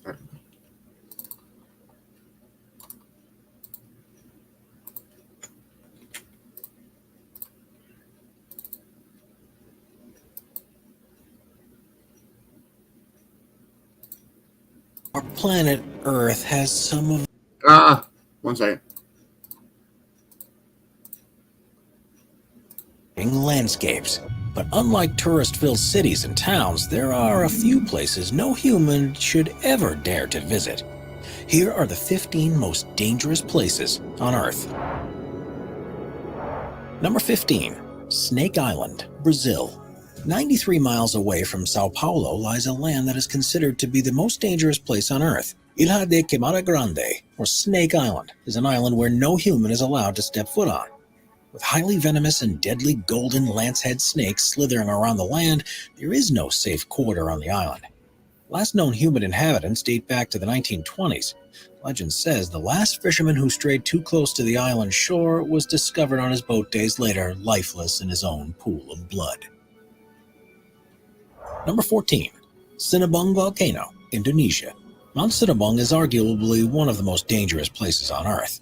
In 2010, after 400 years in dormancy, Sinabung Volcano awoke and spewed hot gas, ash, and rocks into the Indonesian land. Thousands were harmed and at least 15 people were killed. Sinabung Volcano is the only volcano on level 4 alerts and completely off limits to any climbers. In 2019, another eruption caused havoc across the local village. Captured footage shows how ash and smoke shot 23,000 feet into the air and coated the land in debris. Number 13, Bermuda Triangle. One of the world's most famous mysteries is the infamous Bermuda Triangle. The Devil's Triangle is bounded by Miami, Bermuda, and Puerto Rico, and is the place where ships, planes, and people mysteriously disappear. Giant airplanes and boats have vanished without ever radioing for distress messages. Some theories say that powerful rogue waves that reach up to 100 feet destroy all evidence of a ship or plane, and are the cause of sudden disappearances. No matter what the reasons may be, the Bermuda Triangle is the world's most supernatural and paranormal place. Number 12, Lake Natron, Tanzania. Lake Natron is a notorious place on Earth where all living creatures die from simple contact, and where birds suddenly turn into stones and statues. Not only is the lake extremely alkaline, but this supernatural place in Tanzania can reach dangerously high temperatures as well. And while the glass-looking and reflective lake tricks birds into flying straight into water, it's the climate that turns these creatures into stones. During dry seasons, when the water recedes, the birds desiccate and turn into stone-like statues. Damn. Pictures speak for themselves. Number 11, Death Valley, California, U.S.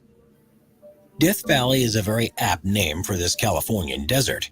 With the highest temperature ever recorded in history, Death Valley's degrees vary from 134 degrees Fahrenheit at dawn to negative 10 degrees Fahrenheit at night. At 282 feet below sea level, Death Valley is the lowest point in North America.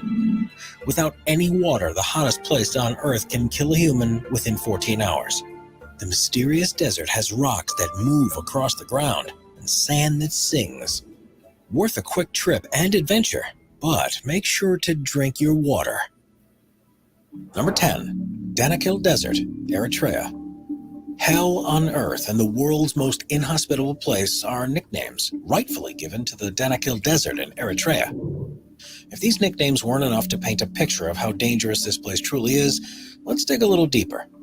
The sun favors one place on Earth, and that place sits in Eritrea, Africa. Located in northeast Ethiopia, it's the land the Afar people call home, Danakil Desert. With an average year-round temperature of 95 degrees Fahrenheit, this African desert is one of the hottest scorching places on Earth.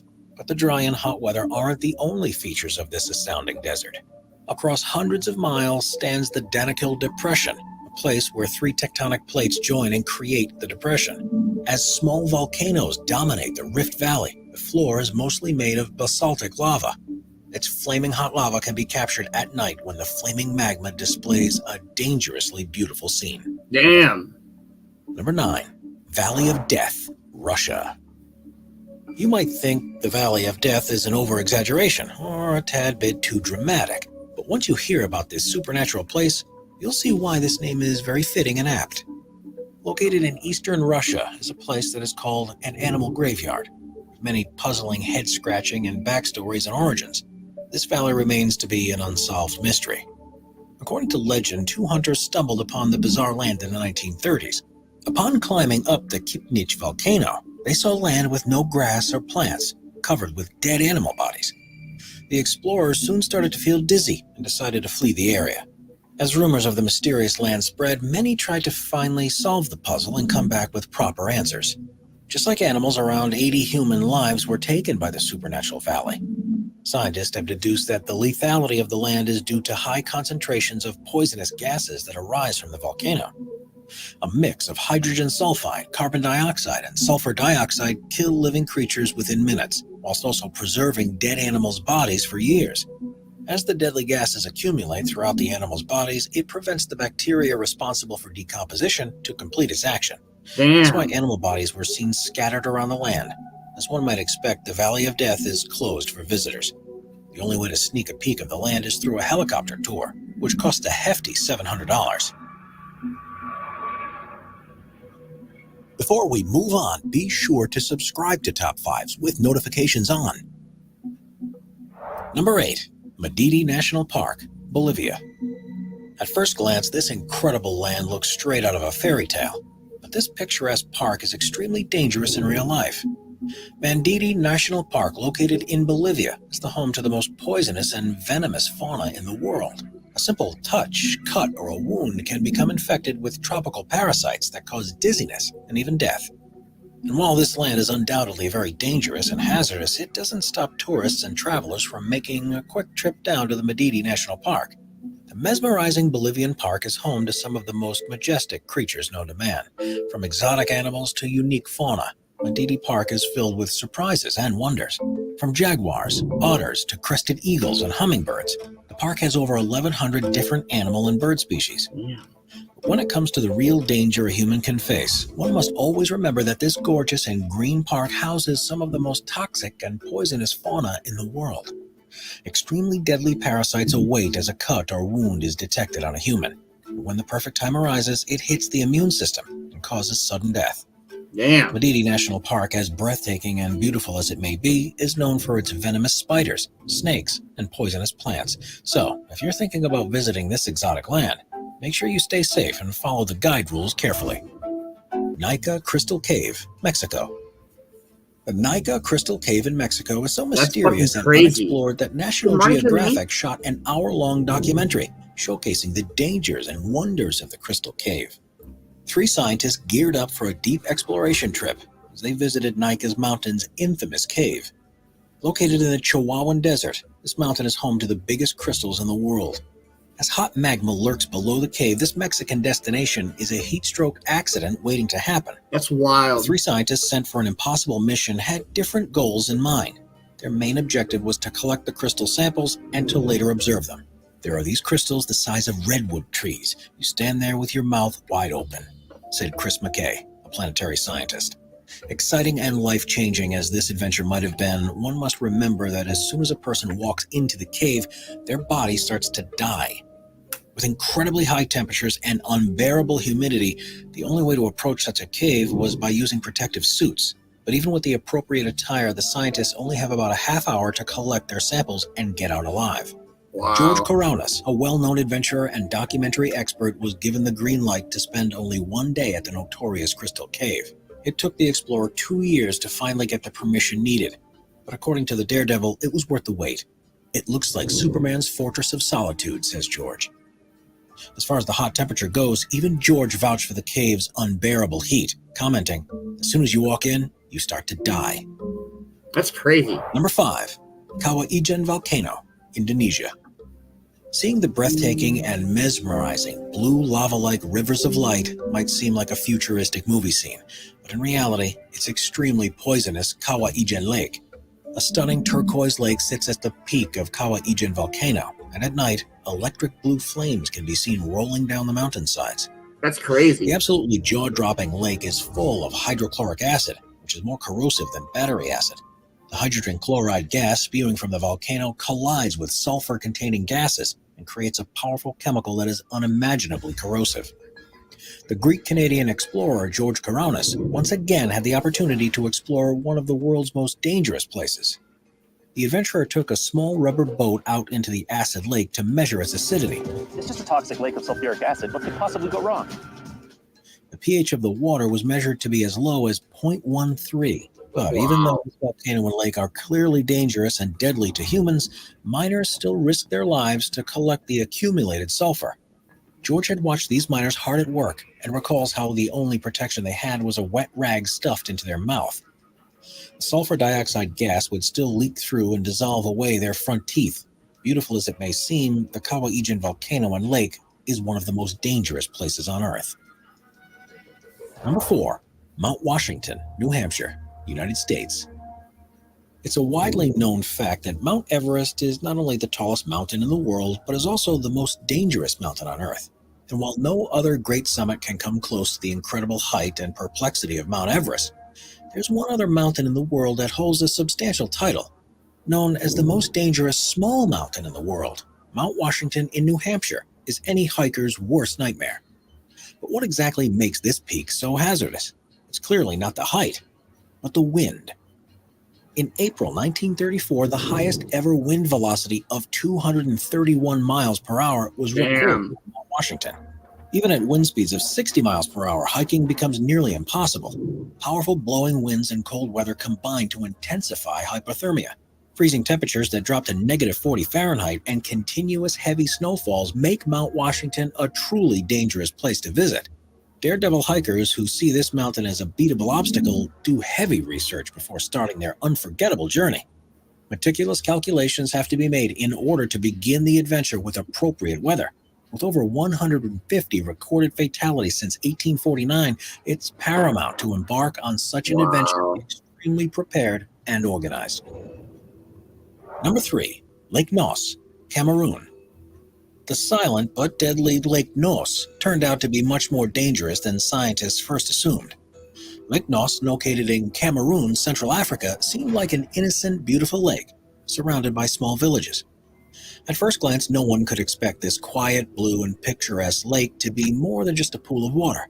But the narrative changed on one fateful August night. In 1986, a tall fountain of water started spouting out of Lake Nos. The fountain soon released a white cloud of gas, which grew bigger by the minute. It reached 300 feet in height and spread over the nearby villages. Residents soon started to lose consciousness and collapse on the ground. The gas turned out to be carbon dioxide. At concentrations greater than 15%, carbon dioxide can be lethal. And on that August night, more than 1,700 villagers died on the spot. Damn. CO2 can be kept under lakes and surrounding rocks for decades. When a volcano erupts, it emits dangerously high amounts of carbon dioxide. This compound has the ability to pass through rocks and slowly dissolve in the groundwater. If this event takes place near a lake, carbon dioxide eventually saturates the water, leaving it to be extremely dangerous and hazardous. While most cases of dissolved underwater carbon dioxide overturn, reach the surface, and eventually dissolve in the atmosphere, this didn't happen to Lake Nyos. Poisonous gas remained trapped until something triggered its release and resulted in over 1,700 deaths. That's crazy. Number 2, Fraser Island, Australia.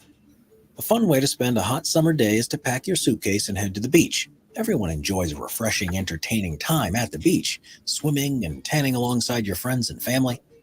But one beach that's categorically forbidden is located on Fraser Island. Just off the southeastern coast of Queensland, Australia, stands a beautifully mesmerizing beach. But unlike your local shores, Fraser Island is the #1 most dangerous beach in the world. Every aspect of the beach is unsafe and extremely hazardous, from the ocean water and beach sand to the animals and water species that inhabit this land. Oh, No fuck part that. of Fraser Island is considered to be bearable for humans. Deep inside the ice-cold waters live irukandji jellyfish and bluebottles, tentacled species with powerful stinging abilities. How can sand be dangerous, you may ask? As the sand in the lakes can't be seen, enthusiastic swimmers choose to go headfirst into the water, without any hint of how shallow the water truly is. As far as animal inhabitants go, most have heard of the infamous Australian dog species, the dingoes. And unlike our human companions and loyal dogs, these species aren't as friendly to people as one might assume. They are wild, undomesticated predators that can attack anyone or anything that triggers aggression or irritation. As there are thousands of beaches across the world, there is no logical reason to visit Fraser Island without a death wish. Number 1, Elephant Kingdom, Thailand. The Elephant Kingdom, located in Chonburi, Thailand, is thought to be the world's most terrifying tourist attraction. While cities and towns all over the world offer beautiful scenery and historic castles, this particular tourist attraction offers something completely different. Even though the name Elephant Kingdom might make you think this famous Thailand destination is stretched out land inhabited by elephants, in reality, it's something quite the opposite. Have you ever wanted to climb into a metal cage and feed reptiles? Well, the notorious Elephant Kingdom offers just that. Tourists from all over the world gather in Chonburi in the hopes of feeding live 10-foot-long crocodiles, only separated by a metal cage that is kept afloat with plastic barrels. There is little to no barrier against the deadly reptiles. Tourists on board of the metal cages often don't realize that they themselves could end up being the crocodile's meals. That's craziness. The rafts were often broken down and unsafe. The empty plastic barrels that held up the cage would often sink or move, adding suspense to the already tense situation. When a tourist captured the now viral photo of tourists dangling food for the reptiles, social media went berserk. The international outcry forced the Thai government and local police to finally step in and take proper measures. This extremely dangerous and over-the-top park was finally shut down in 2016 on the counts of numerous safety hazards.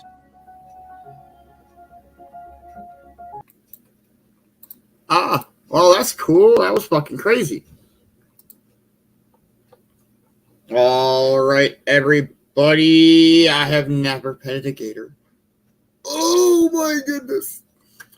Probably smoke one more and call it a morning show. Make sure you're back here in about an hour-ish for the Europeanigans, everybody. I hope everybody's had a wonderful, wonderful Sunday morning. It's been great. Very much chilling, very much laughing, very much information. Good to stay in history. Good morning speaker. It's been a great Sunday morning. Yoga tomorrow morning on the morning show. I'm fucking excited for that. And this afternoon, just kind of hanging out and chilling, and who knows? I'm not sure. But I do have our raffle on the Cove page. Please go check it out. It's very, very cool. If you are not following all the peoples, please follow Copsy, Yurt, the Cove, Peck, Manbear, Kelsey, all of the above, you know. Anybody needs pet treats, reach out to Kay. And other than that, I don't really know a whole lot. It's been a wonderful, wonderful day. And cheers, y'all. I hope you guys have a wonderful, wonderful morning. And I'm sure I'll see a bunch of you back at the European Indians. Much love, everybody. Much love. Let's go with this one.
Bye, everybody. See y'all later.